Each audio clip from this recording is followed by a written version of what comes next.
Hi ಸ್ನೇಹಿತರೆ, ಎಲ್ಲರಿಗೂ ನಮಸ್ಕಾರ. ನನ್ನ ಹೆಸರು ಸುಮಾ. ನನ್ನ ಬಾಲ್ಯದಿಂದಲೂ ನನಗಿದ್ದ ಕನಸು ಒಂದೇ, ಚೆನ್ನಾಗಿ ಓದಿ ಒಳ್ಳೆಯ ಉದ್ಯೋಗ ಪಡೆದು ನನ್ನ ಅಮ್ಮ ಅಪ್ಪನ ಜೀವನಕ್ಕೆ ಸ್ವಲ್ಪ ಸುಖ ತರಬೇಕು ಎಂಬುದು. ನಮ್ಮ ಮನೆ ಗ್ರಾಮದಲ್ಲಿತ್ತು. ಅಮ್ಮ ಮತ್ತು ಅಪ್ಪ ಹೊಲದಲ್ಲಿ ದುಡಿಯುತ್ತಾ ನಮ್ಮನ್ನು ಮುಂದೆ ನಡೆಸಿದವರು. ವಿದ್ಯಾಭ್ಯಾಸ ಮುಗಿಸಿದ ನಂತರ ನಾನು ಕೆಲಸಕ್ಕಾಗಿ ಮೊದಲ ಬಾರಿಗೆ ನಗರಕ್ಕೆ ಹೊರಟೆ. ಹೊಸ ಸ್ಥಳ, ಹೊಸ ಜನ, ಹೊಸ ಬದುಕಿನ ಹೊಸ ಆರಂಭ. ಕಚೇರಿ ಮೊದಲ ದಿನ ಸ್ವಲ್ಪ ಗಾಬರಿಯಲ್ಲಿ ನಿಂತಿದ್ದ ನನ್ನನ್ನು ನೋಡಿ ನನ್ನ ಮುಂದೆಯೇ ನಿಂತಿದ್ದ ಒಬ್ಬ ಯುವಕ ಮೊದಲ ದಿನವಾ ಎಂದು ನಗುತ್ತ ಕೇಳಿದ. ಆತನ ಹೆಸರು ಅನೂಪ್. ಆತ ಕೂಡ ಹೊಸದಾಗಿ ಸೇರಿದ್ದವನೇ. ನನ್ನ ಒತ್ತಡವನ್ನು ಗಮನಿಸಿ, ಚಿಂತೆ ಬೇಡ, ಎಲ್ಲ ಚೆನ್ನಾಗುತ್ತದೆ ಎಂದು ಹೇಳಿದ. ಆ ಮಾತಿನಲ್ಲಿ ಎಷ್ಟೋ ಸರಳತೆಯಿತ್ತು, ಆದರೆ ಕೇಳಿದ ಕ್ಷಣಕ್ಕೆ ನನ್ನ ಮನಸ್ಸಿಗೆ ಅದು ಒಳ್ಳೆಯ ಪರಿಚಯದಂತೆ ಅನಿಸಿತು. ನಂತರ ಪ್ರತಿದಿನವೂ ಬಸ್ ಸ್ಟಾಪ್ನಲ್ಲಿ ನಾವು ಎದುರಾಗುತ್ತಿದ್ದುದು ಯಾದೊಚ್ಚೆಯಂತಿರಲಿಲ್ಲ. ನಾನು ಕಿಟಕಿಯಿಂದ ಹೊರಗೆ ನೋಡುತ್ತಿದ್ದರೆ ಅವನು ಎದುರು ಸೀಟಿನಲ್ಲಿ ಕುಳಿತು ಸಣ್ಣ ನಗು ಕೊಡುವನು.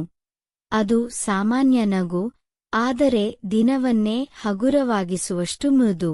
ಒಂದು ದಿನ ಬಸ್ ತುಂಬಾ ಜನರಿಂದ ತುಂಬಿಕೊಂಡಿತ್ತು.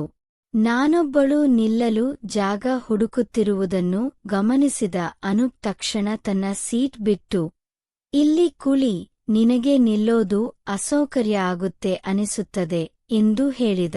ನಾನು ಮೌನವಾಗಿ ಕುಳಿತರೂ ಮನಸ್ಸಿನಲ್ಲಿ ಹೊಸದೇನೋ ಭಾವನೆ ಮೂಡಿತು. ಅವನ ನಡೆಗಳಲ್ಲಿ ಯಾವುದೇ ಅತಿರೇಕವೂ ಇರಲಿಲ್ಲ, ಆದರೆ ಆ ಸರಳತೆಯಲ್ಲೇ ಒಂದು ಹತ್ತಿರನೆಯ ಸ್ಪರ್ಶ ಇತ್ತು. ಕಚೇರಿಯಲ್ಲಿ ನಾವು ಒಂದೇ ಪ್ರಾಜೆಕ್ಟ್ಗೆ ಸೇರಿದ್ದರಿಂದ ಮಾತುಕತೆ ನಿಧಾನವಾಗಿ ಹೆಚ್ಚಾಗತೊಡಗಿತು. ಕೆಲಸದ ನಡುವೆ ಹಂಚನಗು, ಟೀ ಟೈಮ್ನಲ್ಲಿ ನಡೆದ ಲಘು ಮಾತು ದೂರವನ್ನು ನಿಧಾನವಾಗಿ ಕಡಿಮೆ ಮಾಡುತ್ತಿದ್ದವು. ಒಂದು ದಿನ ನನ್ನ ಡಬ್ಬಾ ನೋಡಿದ ಅವನು, ನಿನ್ನಲ್ಲಿ ಮನೆಯಲ್ಲಿ ಮಾಡಿದ ಊಟದ ರುಚಿಯಿರೋದು ಸ್ಪಷ್ಟ ಎಂದು ಹೇಳಿದ. ನಾನು ನಗೆ ತಡೆಯಲಾಗದೆ ನಗಿದ್ದೆ. ಒಂದು ಸಂಜೆ ಕೆಲಸ ಮುಗಿಸಿ ಹೊರಟಾಗ ಮಳೆ ಸುರಿಯತೊಡಗಿತು. ನನ್ನ ಬಳಿ ಛತ್ರಿ ಇರಲಿಲ್ಲ. ಬಸ್ ಸ್ಟಾಪ್ನಲ್ಲಿ ನಿಂತಿದ್ದ ನನ್ನನ್ನು ನೋಡಿ ಅನೂಪ್ ತನ್ನ ಛತ್ರಿಯನ್ನು ಹಿಡಿದು, ಬಾ, ಒಟ್ಟಿಗೆ ನಡೆಯೋಣ. ನೀನು ಒಬ್ಬಳಾಗಿ ನಿಂತರೆ ನನೆದು ಬಿಡುತ್ತೀಯ ಎಂದು ಹೇಳಿದ. ಮಳೆಯ ನಡುವೆ ನಾವು ಮಾತು ಕಡಿಮೆ, ಆದರೆ ಮನಸ್ಸಿಗೆ ಹತ್ತಿರವಾಗುವಷ್ಟು ಸೌಮ್ಯವಾದ ನಡೆ. ಕೆಲ ಕ್ಷಣಗಳಲ್ಲಿ ಮಾತುಗಳಿಗಿಂತ ಮೌನವು ಸುಂದರವಾಗಿರುತ್ತದೆ ಎಂಬ ಭಾವನೆ ಅಲ್ಲಿ ಸ್ಪಷ್ಟವಾಗುತ್ತಿತ್ತು. ಆ ರಾತ್ರಿ ಮನೆಯಿಂದ ಕರೆ ಬಂದು ಅಪ್ಪನ ಆರೋಗ್ಯ ಸರಿಯಿಲ್ಲ ಎಂದು ತಿಳಿದುಗೆ ಬೇಸರವಾಯಿತು. ಮುಂದಿನ ದಿನ ಕಚೇರಿಗೆ ಹೋಗಿ ಅನೂಪನಿಗೆ ವಿಷಯ ಹೇಳಿದೆ. ಆತ ಸಂತಿಯಿಂದ ಕೇಳಿ, ಸುಮಾ, ಮನೆಗೆ ಹೋಗು, ಅವರು ನಿನ್ನನ್ನು ಕಾಯ್ತಿರ್ತಾರೆ ಎಂದ. ಅವನ ಧ್ವನಿಯಲ್ಲಿ ಕಾಳಜಿ ಸ್ಪಷ್ಟವಾಗಿ ಅನಿಸಿತು. ಹಳ್ಳಿ ಕಡೆ ಹೊರಡುವ ದಿನ ಕಚೇರಿಯ ಮುಂದೆ ನಾವಿಬ್ಬರೂ ನಿಂತಿದ್ದೇವೆ. ಅವನು ಹೇಳಿದ್ದು ಒಂದೇ, ಜಾಗ್ರತೆ ಮತ್ತು ಮಾತನಾಡುತ್ತಿರು. ಆ ಮಾತಿನಲ್ಲಿ ಮತ್ತು ಅವನ ನಗುವಿನಲ್ಲಿ ಏನೋ ಅರ್ಥಪೂರ್ಣತೆ ಇತ್ತು.